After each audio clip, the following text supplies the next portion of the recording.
I've been asked to respond to the question of how serious Beijing's threats have been to Taiwan. So Clay only throws me the softball questions, right? It's a really tough question, and a lot of this hinges upon our definition of what serious means. And so I think we can have a spirited discussion about that in the Q&A. And what I intend to do for the next few minutes is simply to provide some context for how I think things have gone since the election of Tsai Ing-wen in 2016 and China's response. So, as we've discussed earlier today, China has responded using multiple pressure points, including diplomatic, economic, and military. And these in the aggregate are, I believe, designed to try to punish Tsai and get her to agree to the 1992 consensus. But I think there's more to it than that. The 1992 consensus is really kind of an immediate and short-term goal for Beijing. I think if you look at Beijing's calculations over the longer term, they really envision reunification with Taiwan. And if you look at Xi Jinping's speech at the 19th Party Congress in particular, and when he talked about the People's Liberation Army, or the PLA's push that he wants them to achieve world-class military forces by 2050, and then you also look at the types of capabilities that the PLA is developing in order to deal with Taiwan, it's pretty clear that 1992 consensus is nice, but at the end of the day, if Taiwan does not agree to fully reunify with Taiwan, especially by that point, then I hate to make this another glum presentation, but I think that that's probably, going back to what Charles was talking about, I think that's probably the case that we're going to see ratcheting up tensions in the many years to come. And also you think about what President Xi Jinping has been talking about with his China dream, and it really is a dream of national rejuvenation. And part of that dream is to get Taiwan back. And so what are some of these pressure points that China has been engaged in? So we've mentioned on the diplomatic front just this week, El Salvador changed relations from Taiwan to China. And El Salvador represents the 5th country to have done so since Tsai took office, and it brings Taiwan's total down to just 17 countries. And there are also rumors that Beijing has been working on Eswatini, which is formerly known as Swaziland, and is Taiwan's sole remaining partner on the African continent, to try to switch relations from Taiwan to China, and this would coincide presumably when China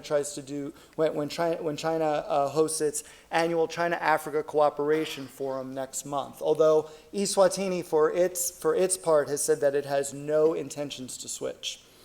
But there have also been persistent rumors that other Taiwan partners could flip, such as Honduras, and then most notably the Vatican, and we've heard a lot about that, especially in mainstream media. Losing the Vatican would eliminate Taiwan's representation in Europe. And this is something that I'm sure Beijing is keen to pull off, if possible. And Beijing's goal has essentially broken the diplomatic truce that China had with Taiwan dating back to the Ma Ying-jeou administration in Taiwan. Now China has been poaching Taiwan's diplomatic allies, and it's trying to suffocate Taiwan's regional and international space, and eventually eliminate Taiwan as a sovereign state. On the economic front, we've also talked a little bit about this. Beijing has frozen or only partially implemented 23 of the agreements comprising the Economic Cooperation Framework Agreement, or ECFA, that again was signed under Ma. And Beijing has also sought to use Chinese tourism, and we saw Clay had a slide on this earlier, Chinese tourism against the island, and that's a significant source of income for Taiwan. And starting in 2017, Beijing limited the number of travelers and is rumored to be doing the same thing on a larger scale this year. Although Taiwan has denied the impact of Chinese tourism sanctions on its economy, I've heard quite authoritatively, quite the opposite, that it is having a very deleterious effect on Taiwan's economy. And in recent months, Beijing has, and we've also talked about this, has shown its truly petty side by pressuring the private sector to erase any references to Taiwan being a country. And you could look at, United Airlines, as Clay put up on the board, American Airlines as well, Delta.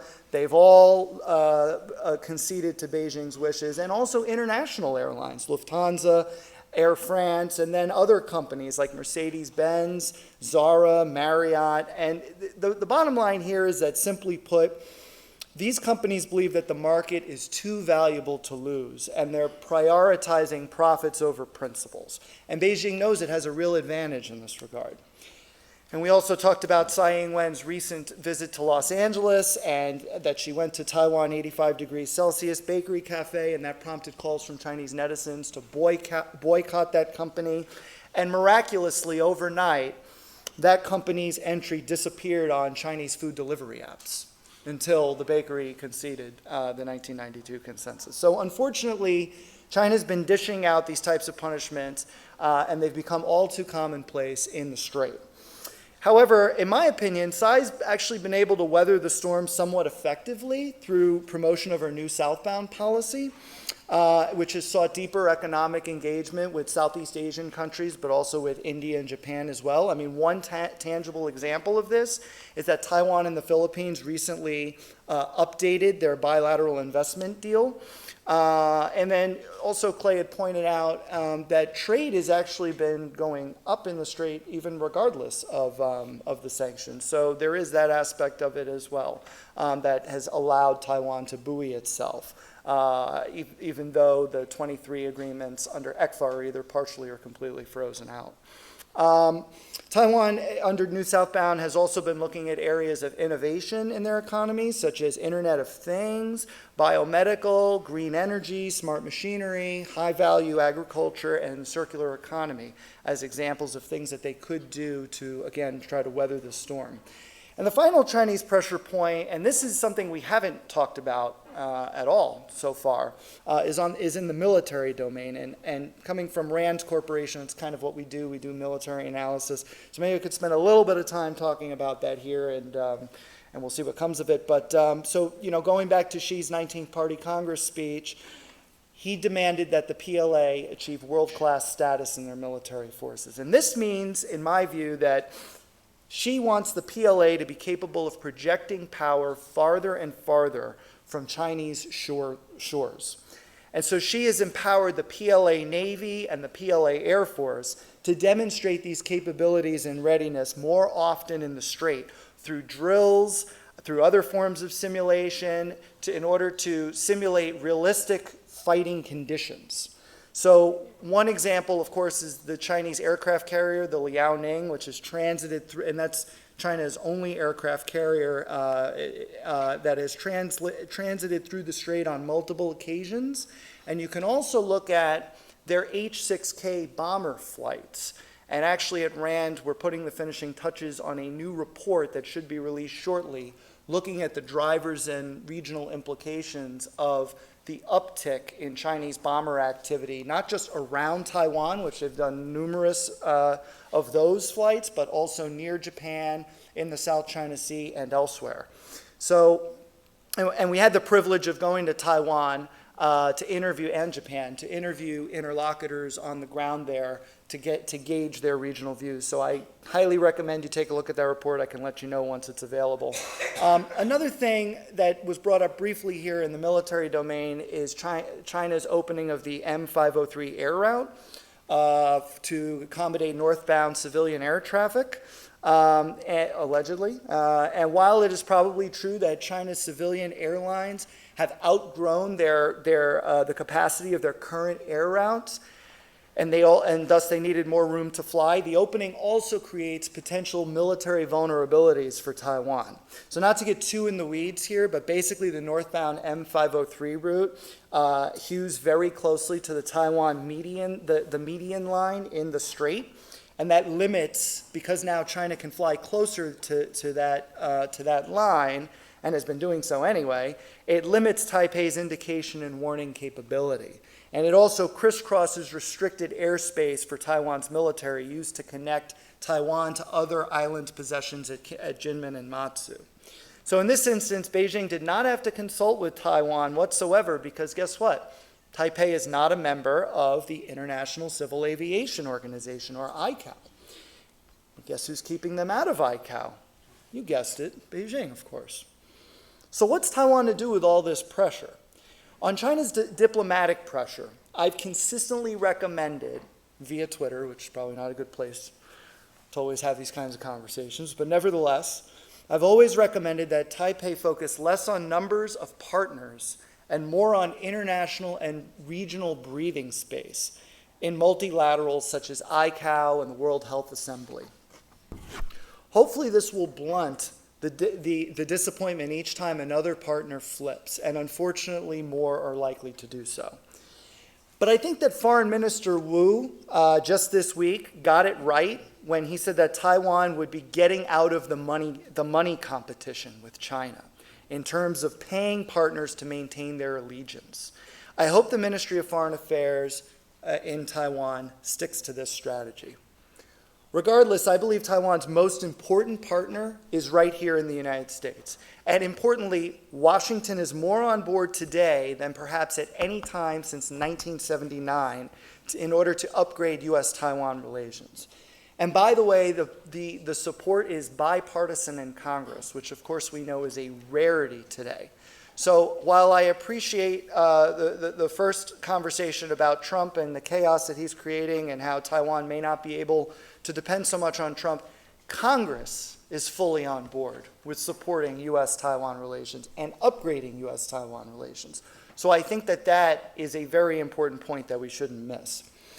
Really, the trick, of course, is making sure that the Trump administration, going back to that first presentation, making sure that the Trump administration does not try to use Taiwan as a bargaining chip in larger U.S.-China muscle movements and the growing antagonism we've seen recently over North Korea, trade, and even Taiwan itself.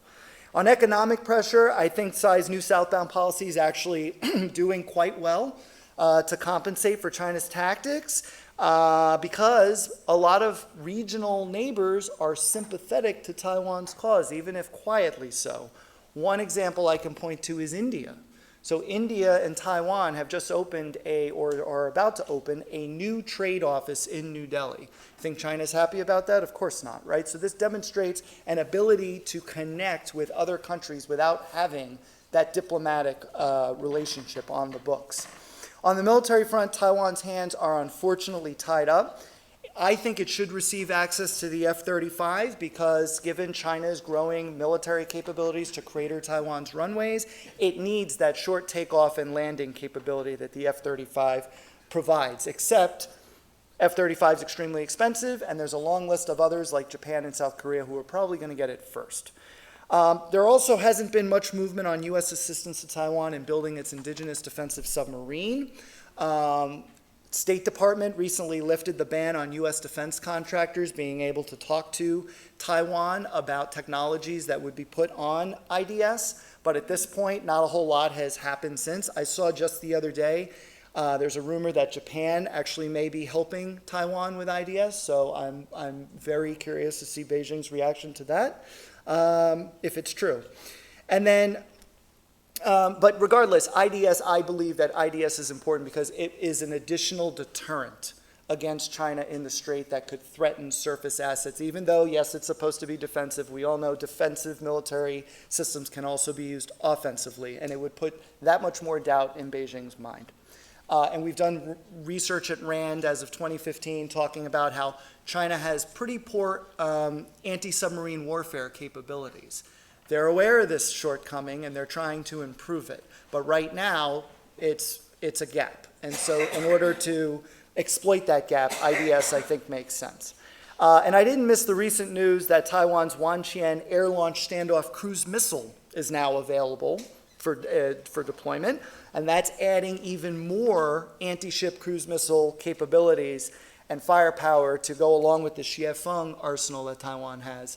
And I think that's also a good thing because that is another deterrent. Offensive strike against the mainland, extremely controversial issue, but if China continues to push with its military pressure, Taiwan needs to demonstrate the ability to complicate any potential Chinese military operation against it. And I'll just conclude by saying that Chinese pressure is here to stay. But there are ways that Taiwan can and should counter that pressure, and Taiwan's already taking many of those steps. So I'll look forward to your questions. Thanks.